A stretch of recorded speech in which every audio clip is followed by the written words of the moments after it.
Produtor Quer Saber, seguimos assistindo à série de apresentações sobre o futuro da gestão territorial no Brasil, promovida pela CNA. Hoje o tema é o Sistema Nacional de Gestão de Informações. Neste bloco, vamos acompanhar Gilmar do Amaral, diretor do Sindicato Nacional de Peritos Federais Agropecuários. A quem compete criar e fazer a gestão de cadastros técnicos multifinalitários no país? Isso é uma questão muito importante. Por quê? Porque todos os municípios estão aí e a Constituição diz claramente que esta matéria está relacionada com aquele interesse muito próprio do município. Quais os limites para senhoreamento de dados de caráter pessoal dos titulares inscritos no registro de imóveis? Nós vamos ver que há dois grandes modelos no mundo hoje que se digladiam. De um lado, aqueles modelos em que há uma tutela dos dados de caráter pessoal, e a gente pode identificar o bloco da União Europeia nesse sentido, e há um outro modelo que é a disponibilização sem freios de todos os dados que integram não só a administração pública, os arquivos da administração pública, mas também os dados que estão em algumas instituições de caráter privado. Este é o modelo, por exemplo, que ocorre nos Estados Unidos. Então, eu acho que esse é um tema que se coloca aqui. Nós veremos por quê. Qual o fundamento legal para a criação de encargos não previstos em lei? Qual a fonte de custeio? Nós vamos ver também que o Sinter é muito bonito, mas nós temos que lidar com a seguinte realidade, que, aliás, foi apontada aqui pelo colega presidente, né, do sindicato, diretor do sindicato. Olha, é um problema de capacitação técnica. Nós temos cartórios na Amazônia Legal que ainda fazem os seus registros em papel. Nós tivemos até uma experiência curiosa. Fomos a um cartório, não vou identificar, e eles continuavam lavrando os atos de registro nos antigos livros de registro que foram encerrados em 1973. Mas a lei entrou em vigor, uma nova lei? Entrou desde 73. Quer dizer, fomos integrando uma comitiva do Conselho Nacional de Justiça a cartórios que não têm energia elétrica. Simplesmente não tem energia elétrica. O que dirá ter acesso à internet para fazer a comunicação em tempo real, etc. Agora, eu tenho que reconhecer uma coisa muito importante. Estamos melhores ou piores do que estávamos há um tempo atrás? Porque o impacto das novas tecnologias tem esse efeito. Mas leva muita gente a imaginar que esses impactos são instantâneos e totalizantes, e isto não ocorre. Se nós tivermos uma parcela significativa dos dados interagindo com os sistemas de cadastro, nós estaremos muito melhores do que estávamos há um tempo atrás.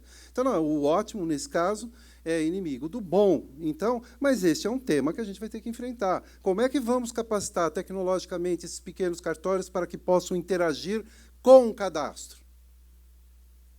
É uma pergunta importante.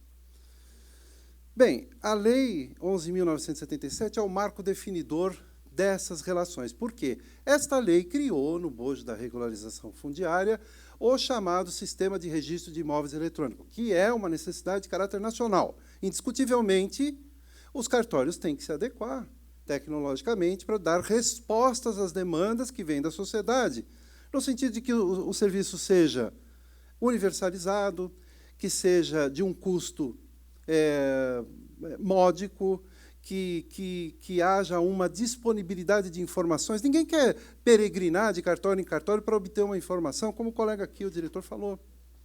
Ou peregrinar 3.000 e tantos cartórios para obter a informação, para informar para o agente tributário que está fazendo uma pesquisa patrimonial, no caso de uma execução fiscal. Aqui, na Lei 11.977, é que ficaram estabelecidos num conjunto muito econômico de regras, porque, enquanto regulamento ou como disposições gerais, ele realmente é exíguo, esse conjunto normativo, mas, ao mesmo tempo, aponta para a necessidade de um regulamento. No conjunto normativo que trata do registro de imóveis eletrônicos, nós encontramos sempre observações como essa: observados os prazos e condições previstos em quê? Regulamento. Barará, barará, conforme regulamento. Serão definidos em regulamento. Tarará, tarará, conforme regulamento. Nós temos um quadro legal, constitucional, que define as competências.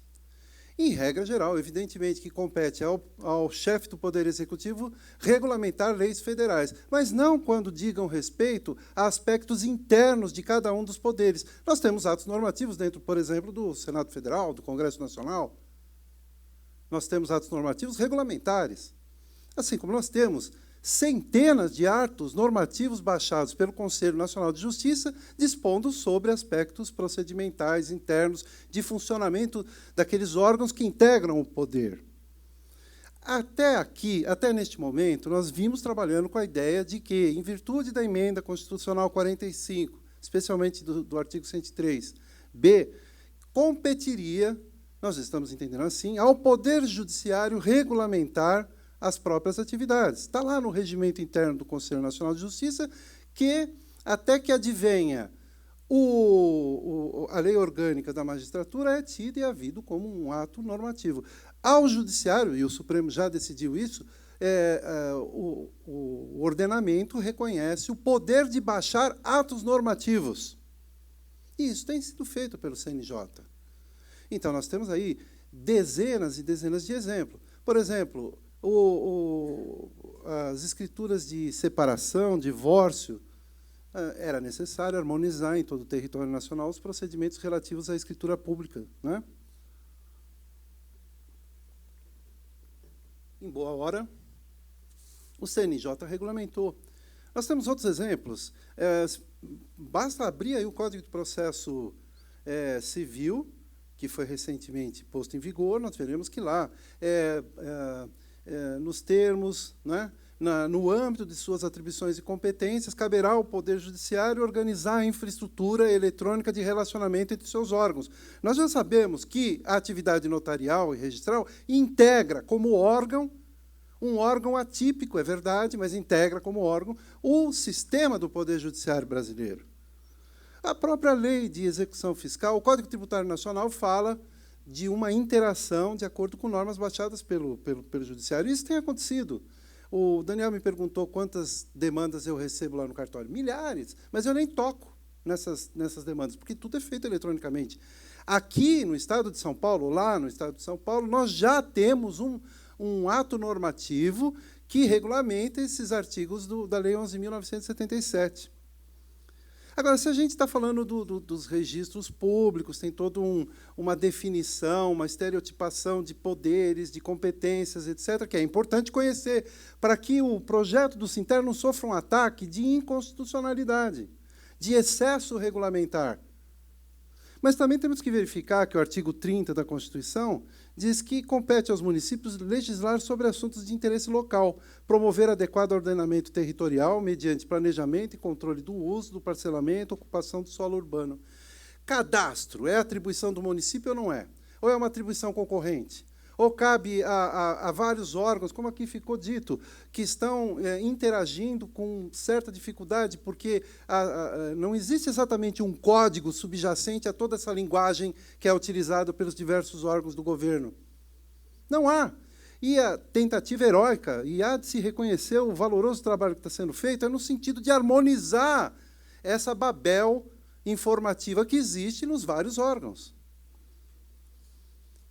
Olha só, o regulamento da União Europeia foi alterado agora com um dispositivo muito interessante, é o 679.